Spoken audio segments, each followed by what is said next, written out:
So before you replace your expansion tank, there is things you got to do. You got to turn off all of the water valves downstairs, and the cold water supply that goes to the water heater. Turn that off, and make sure all the valves are turned off. And then step 2, drain the tank, and then remove the old expansion tank. That way you don't have the risk of flooding when you remove the old expansion tank, because old and failed expansion tanks may still hold water even after the tank has been drained out. This makes the tank heavier, but the air alone does not add weight to the tank. Only the water does. So draining the expansion tank is required before you remove the expansion tank, because if you do this the wrong way, a lot of water is going to gush out and it's going to flood your house. So drain your expansion tank before doing other procedures with your boiler or your water heater, that is. So expansion tanks should always be drained first before you do anything else with it. And always have a bucket ready to go.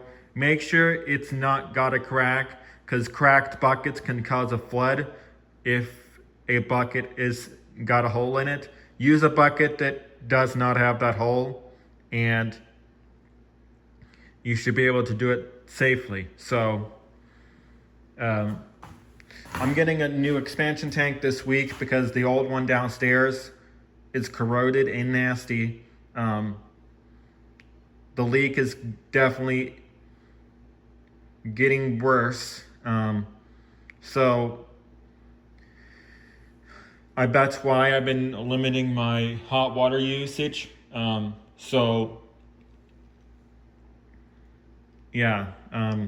It's crucial to drain the expansion tank before doing other procedures. And also, you may want to have the hot water heater off when you drain the expansion tank, so that it doesn't accidentally turn on when you're replacing that expansion tank. So keep in mind that hot water systems should be off when you are replacing an expansion tank for that reason. But since the new expansion tank is arriving this week,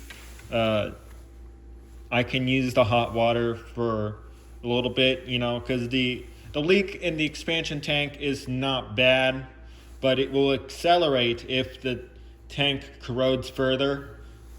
In worst scenario, it can even rupture and cause a flood and result in an explosion. So that's why I'm prepared for the sudden failure of the expansion tank. It doesn't absorb pressure that well anymore because it's corroded and nasty, as I mentioned. So this is something to keep in mind when you go to replace an expansion tank. Be aware that there'll be a ton of water coming out when you go to replace the expansion tank. And always, like I said, shut all the water supply off on the wall so that there is no water going through the pipes at all. This will eliminate the risk of flooding. If you remove the expansion tank and the water is still on, well, then all that water is going to be gushing out of the pipe above, and it may drip into your bucket, So yeah, that's one thing I want you guys to know, is that safety is important when you are working on an expansion tank. Drain the tank and take it out so you don't deal with an expansion tank that, is heavier because it's got a ton of water in it.